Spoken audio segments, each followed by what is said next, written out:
আজকের এই গণসমাবেশে উপস্থিত সংগ্রামী সভাপতি, উপস্থিত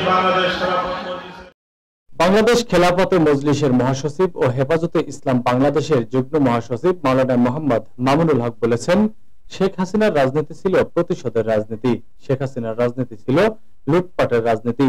তিনি জাতিকে বিভক্ত করে এই জাতিকে শাসনের নামে শোষণের রাজনীতি করেছেন।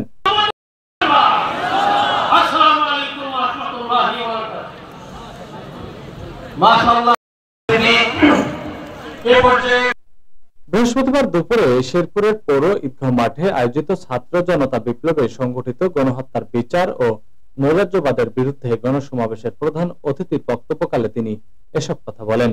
বাংলাদেশ খেলাফতে মজলিস শেরপুর জেলা শাখা এই গণসমাবেশের আয়োজন করে।